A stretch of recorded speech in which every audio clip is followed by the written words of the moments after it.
Hi, I'm Nancy Mullins. I am the music director at Walkersville United Methodist Church, and I get to play this beautiful instrument. There's a reason why the organ is often called the king of the instruments.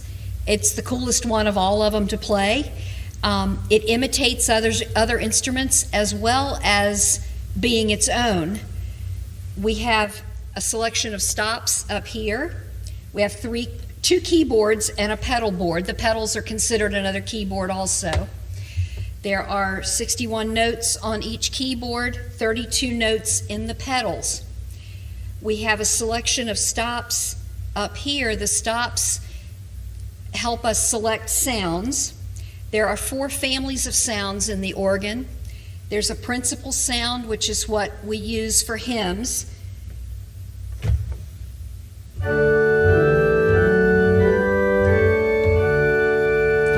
That's your basic organ sound.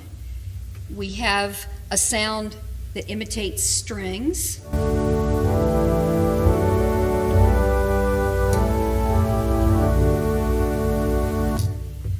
And we have other sounds that imitate flutes.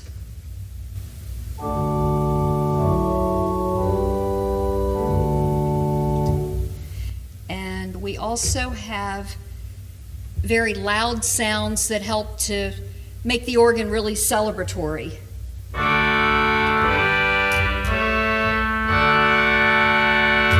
And when I played Joy to the World, you heard a little bit of everything. I had her wide open.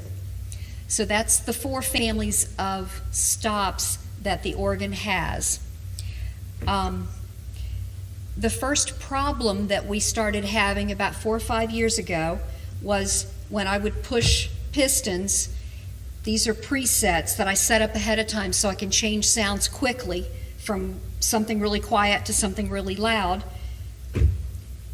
Sometimes the stops wouldn't move like I had programmed them. So here's one sound, and then I can switch quickly. So that was the first problem we started having.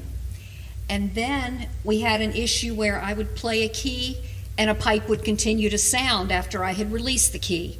I would release the stop, turning that complete sound or rank of pipes off, and the sound would keep going.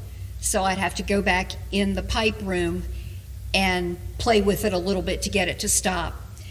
We had entire ranks of pipes or stops that would quit working, and sometimes we'd have a note that would quit working. These are all intermittent things, so I never know what's going to happen when it happens. Luckily, it hasn't happened during a church service, hasn't happened during a wedding or a memorial service.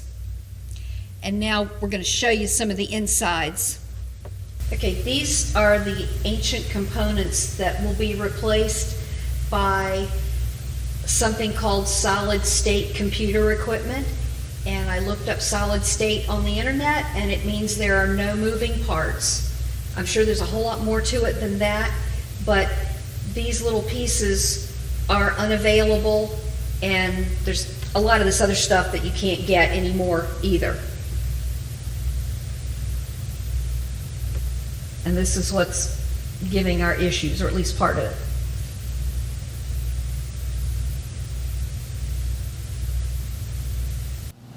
So a pipe organ is really just a bunch of whistles. If you look, every single pipe is just a whistle. I can very carefully take one out. That's all it is. You just blow in that little hole. And what makes that happen, the pipe sits in a little bowl. It's a little divot in the wood that fits the mouth of the pipe. The mouth is where that hole was. There's a hole in the bottom of the bowl. There's an electromagnet under that bowl that opens and closes the mouth of the pipe. That's called electropneumatic action, which is how this organ works. So the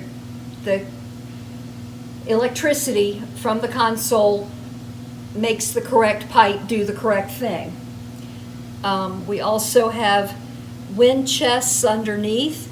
This is a pressurized air chamber that's fed by a blower in the basement.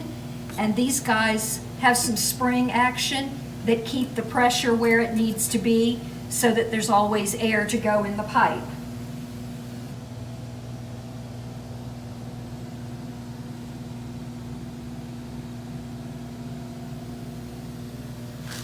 So we're going to be replacing all of the wiring and all of the electrical components with the solid state computerized stuff.